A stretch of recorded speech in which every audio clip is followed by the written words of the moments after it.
have lists, templates, and reminders for almost every aspect of my podcast. This doesn't mean that I don't know who I'm interviewing this week or that I can't remember how to write my show notes. It just means that I wrote all that stuff down so that I can be super selective of what gets permanent residence in my brain, which is a pretty exclusive list as a mom of 3 littles.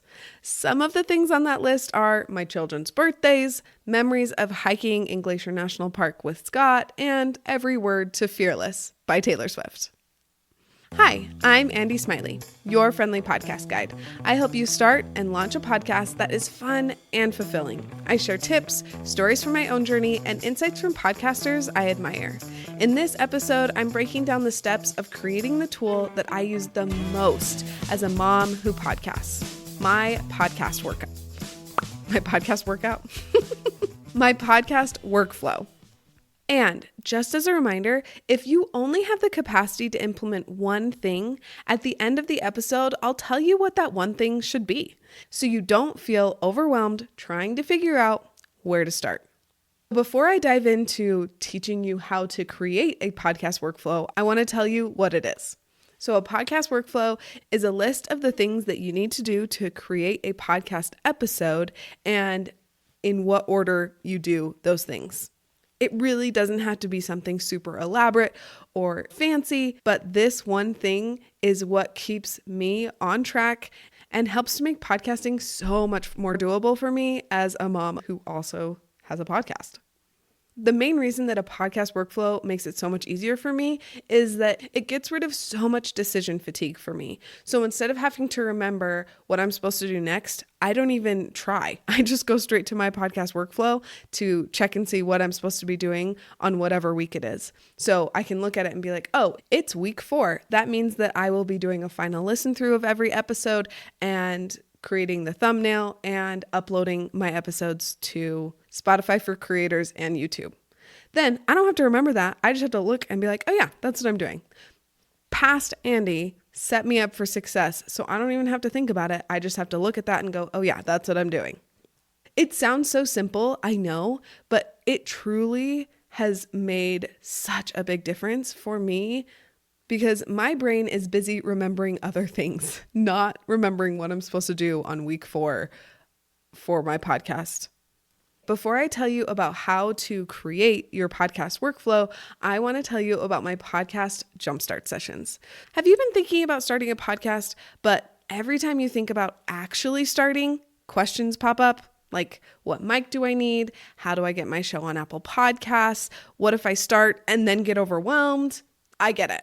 Podcasting can feel super overwhelming, but that's exactly why I do free 30-minute podcast Jumpstart sessions. It's just you and me on a call, chatting through your questions and figuring out what's actually holding you back. By the end, you'll know exactly what to do next. Plus, I'll send you my favorite mic recommendations, the best podcast hosting platforms, and the next 2 steps to get your show started. I only do a few of these calls each month, so grab yours before they're gone. Go to the link in the show notes to book your free podcast Jumpstart session. Let's make this podcast happen. So there's actually a couple of things that I want you to keep in mind before I tell you how to create a podcast workflow. Before you create your workflow, I recommend creating at least 1 episode so you can know all of the things that go into creating one of your episodes. Because the first step in creating a podcast workflow is writing all of that stuff down so that you don't miss anything when you're creating your podcast workflow. The other thing that I want you to keep in mind is I like to batch my podcasting tasks. So I do all of the episode writing for the month during 1 week. And then all of my recording during another week. So right now, as I'm recording this, I've already recorded 3 other episodes. I just do all of my recording in one sitting so I can just stay in one mindset. And truly, it helps me so much because I'm not jumping from task to task. I can just stay right here in recording and be good. So that works really well for me and the way that my brain works. And that is how I've set up my podcast workflow. If that doesn't work for you, then don't do it. Please do what works best for you.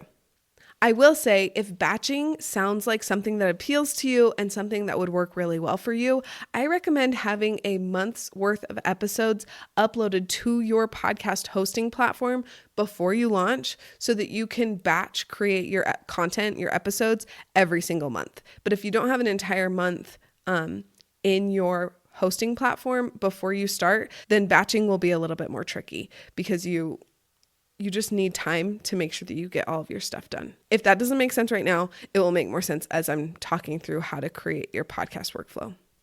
After I talk you through all of the steps of creating a podcast workflow, I'll show you what mine looks like. And I'll also be sharing it on social media this week. So if you're a more visual learner and you want to see what it looks like, then you can see it either in the video or in social media this week.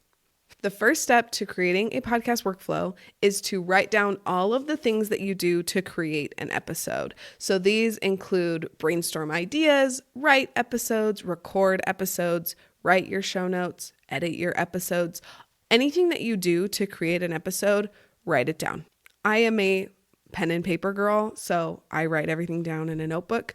But if you hate writing things, then type it out. But just have a list somewhere that you can reference as you're creating your podcast workflow.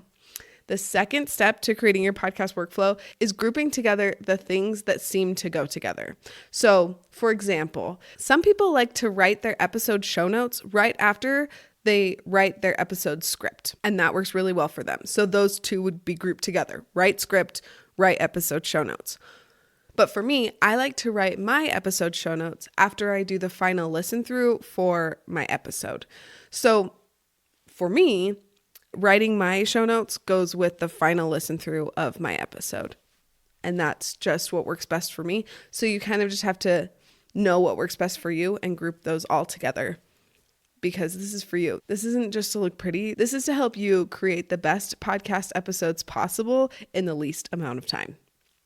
And then the third step is to make sure that everything on your list from step 1 gets put on a day or a week, depending on how you set up your workflow.